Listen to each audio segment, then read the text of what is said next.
మనుషుల్లాగా అంటే నేను పిల్లల్ని ఇచ్చిన వాళ్ళ ఇంటికి కనీసం ఒక వియ్యంకుడు వాళ్ళు వచ్చిరని చెప్పి మర్యాద కూడా మాకు ఉండకపోయింది. మా ముందేమో బావగారు రండి అనేది మేము పోయిన అరే ఊరే అనేది ఇదే అండి పద్ధతి.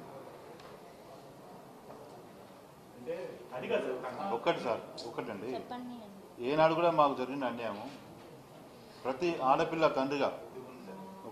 తండ్రిగా నేను కోరుకునేది ఇంత అన్యాయం ఏ ఆడపిల్లకు జరగకూడదు సార్. ఏ ఆడపిల్ల తండ్రి కూడా, ఎందుకంటే ప్రతి ఆడపిల్లని ప్రతి తల్లిదండ్రులు ఎంతో గార్భంగా పెంచి పెద్ద చేస్తారు.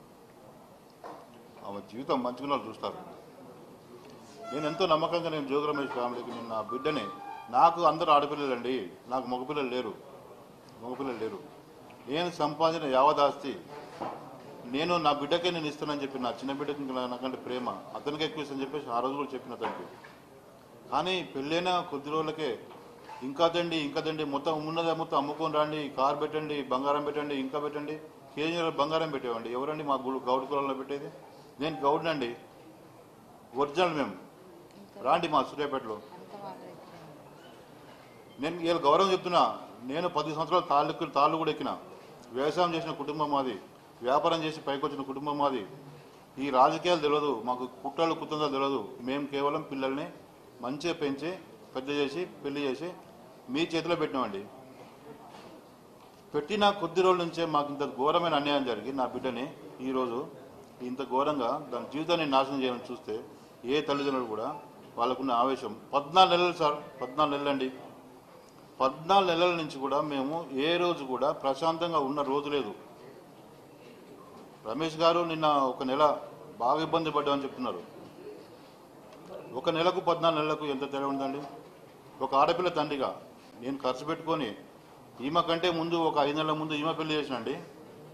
మళ్ళీ అయినా నాకు వెళ్ళదు, నాకు ఇబ్బంది అవుతుందన్నా కానీ నాకు బాగా ప్రెషర్ చేసి కాదు ఖచ్చితంగా కావాలని చెప్పేసి ప్రెషర్ చేసి మళ్ళీ ఈమె పెళ్ళికి ఏదో టైం దొరుకుతుంది అనుకున్నాం. ఒక 2-3 నెలలు టైం ఇవ్వకుండా మాకు ఇబ్బంది పెట్టి మీ బాబుకు మీకు మీ ఫ్యామిలీకి ఉన్న అవన్నీ దాచిపెట్టి నా బిడ్డ జీవితాన్ని ఇలా ఈ విధంగా తయారు చేశారు. అందరూ గమనించాలండి. ప్రతి ఒక్కరు 2 రాష్ట్రాల తెలుగు ప్రజలు, బయట ఉన్న తెలుగు వాళ్ళు, ప్రతి ఒక్క తెలుగు వాళ్ళు 2 రాష్ట్రాల 9 కోట్ల మంది ప్రజలు గమనించాలి సార్ ఈ విషయాన్ని.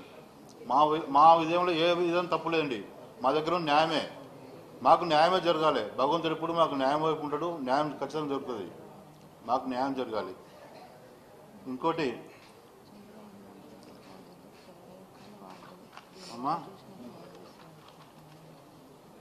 సార్, ఇవన్నీ చెప్పాలని చాలా చెప్పినాం. ఇవి ఎట్లుందంటే సార్, ఇది ఒక దొంగ నడిచినట్టు ఉంది. వినండి బాగా సార్. తప్పు మాది కాదు సార్, తప్పు నేను నా బిడ్డని ఇచ్చినాం 14 నెలల నుంచి కూడా. అబ్బాయి ఇంటికి పంపించారు. ఇంటికి పంపించి ఆ అబ్బాయి పరిస్థితి